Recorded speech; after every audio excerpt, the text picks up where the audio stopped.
Hola, buenas tardes.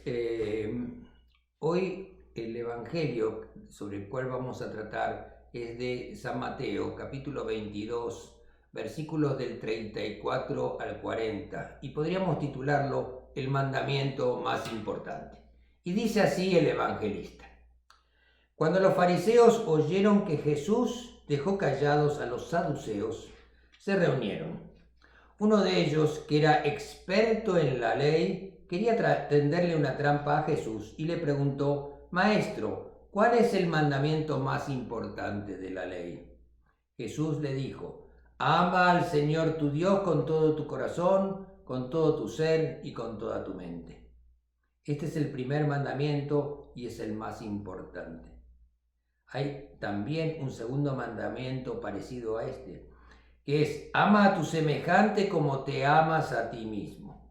Toda la ley y los escritos de los profetas dependen de estos dos mandamientos.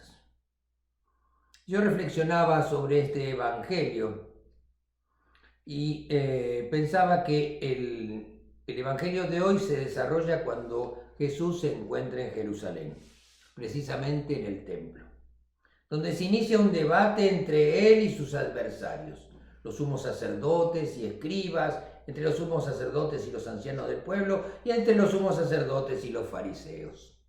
Un escriba, un estudioso de la ley, le pregunta a Jesús cuál es el primer mandamiento de todos o el más importante. Esta pregunta era importante en esa época y también ahora. Cuando leemos los 10 mandamientos, tal vez pensamos que unos son más importantes que otros, como el matar, el robar, y pensamos que si cumplimos con estos dos ya estamos salvados. En los cursos del catecismo aprendemos que de los 10 mandamientos, 3 están dedicados a Dios y 7 a nuestro comportamiento. El primer mandamiento, el texto original es: amarás a Jehová tu Dios con todo tu corazón, con toda tu alma y con todas tus fuerzas, y no tendrás otros dioses aparte de mí.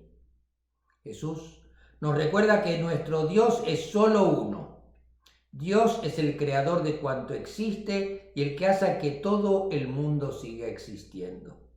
Solo Él ha intervenido en la historia de los hombres para salvarnos. Pero nos olvidamos fácilmente nosotros de esto. Y hombres y mujeres, cada día nos inventamos nuevos dioses a quienes adoramos, y aunque no les demos el nombre de Dios. Así es como adoramos el dinero, rendimos culto al cuerpo y al sexo, seguimos los modelos de las propagandas de la tele. Nuestras metas, muchas veces a costa de la felicidad familiar, son las cosas materiales, los carros, las dependencias, como las drogas o el alcohol. Muchos le siguen entregando sus vidas al alcohol como si de un Dios se tratara, y por seguirlo ponen en riesgo sus vidas, las vidas de otros inocentes que se cruzan en su camino cuando conducen borrachos, o ponen en riesgo del poder seguir viviendo aquí en este país. Las posibilidades de ser deportados o encarcelados, poniendo en peligro la seguridad familiar y el futuro por el cual vinieron.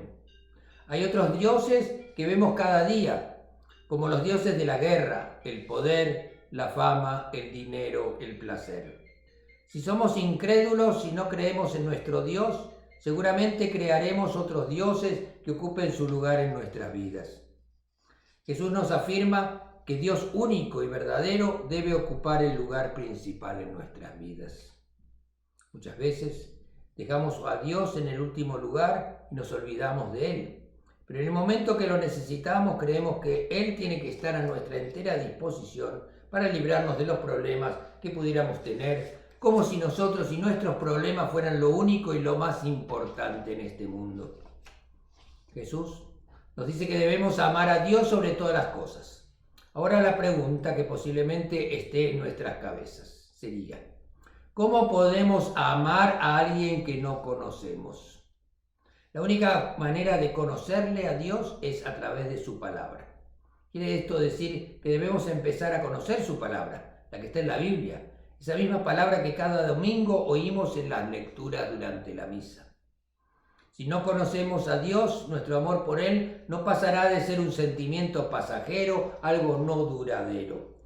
Al empezar a conocer a Dios debemos reconocer que todos somos pecadores. y que a pesar de esto, Dios nos ama y nos perdona permanentemente. Un problema es que no somos lo suficientemente agradecidos por su perdón y mantenemos una actitud fría y distante con Él. Para amar a Dios tenemos que entender lo que el apóstol Juan nos dice. El amor consiste no en que nosotros hayamos amado a Dios, sino en que Él nos amó a nosotros y envió a su Hijo para el perdón de nuestros pecados. Nosotros le amamos a Él porque Él nos amó a nosotros primero. El amor hacia Dios solo puede surgir como una consecuencia del perdón y del amor recibido. En las clases de catecismo leemos cómo la serpiente Lucifer, el ángel caído, convence a Adán y Eva de que se rebelen contra Dios. Y nosotros, sus descendientes, seguimos por ese camino de desobediencia, que nos ha traído como consecuencia perder todas las cosas buenas que Adán y Eva disfrutaban en el paraíso y que perdieron al ser expulsados de ese maravilloso lugar.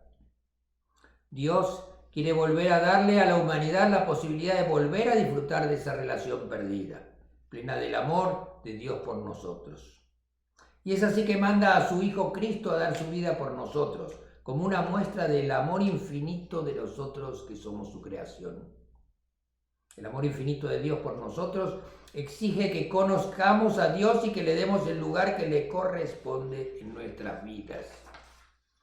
Muchas veces tenemos bautismos, comuniones, casamientos donde las familias prefieren celebrarlos en día sábado para tener la oportunidad de hacer una fiesta. Y resulta que a la iglesia vienen los que van a recibir la comunión o a bautizarse, los padres, padrinos y unos pocos más, pero a la fiesta van montones de personas. Nuestras celebraciones religiosas, estos bautismos, comuniones u otras, son celebraciones donde nos acercamos a recibir la bendición de Dios.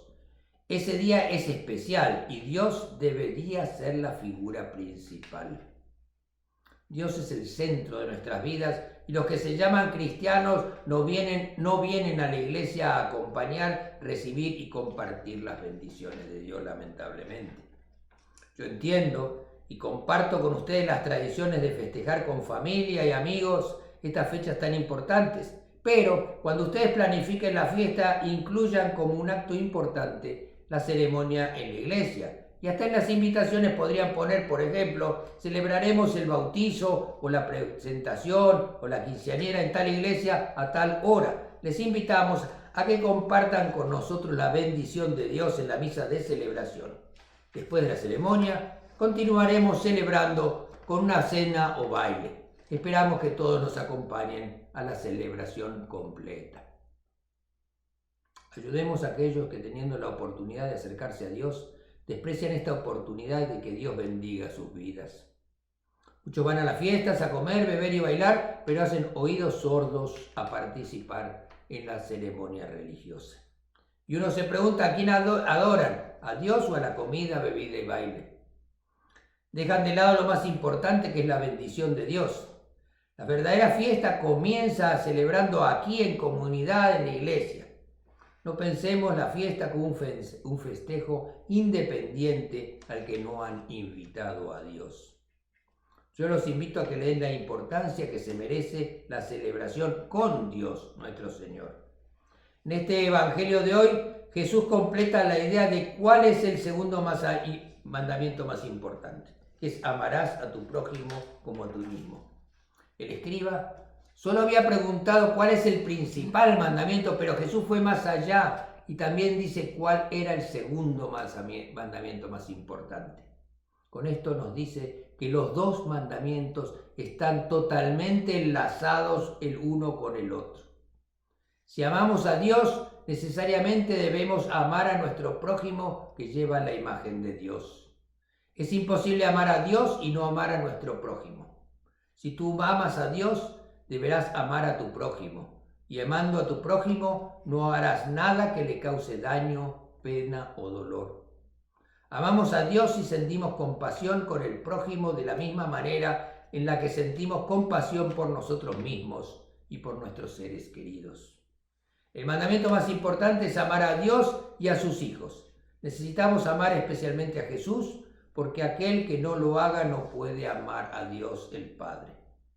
el doble único mandamiento, el amor a Dios y al prójimo, se convierte en la estructura y la base de la vida del cristiano. El hecho de que Jesús casi al mismo tiempo diga que debemos amar a Dios y amar a nuestro prójimo quiere decir que un amor no es más grande que el otro. Van juntos. Amando a Dios, amamos a nuestro prójimo. Y amando a nuestro prójimo, amamos a Dios. Les deseo una muy buena semana. No se descuiden. Esta semana me han llamado 2 familias de la iglesia que han resultado contagiados.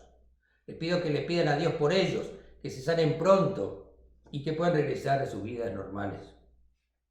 Debemos también pedir a Dios por nuestra salud y al mismo tiempo seguir las recomendaciones de los médicos que nos recomiendan usar las máscaras, lavarse frecuentemente las manos y evitar estar en lugares con bastante gente todos juntos, en especial en espacios cerrados.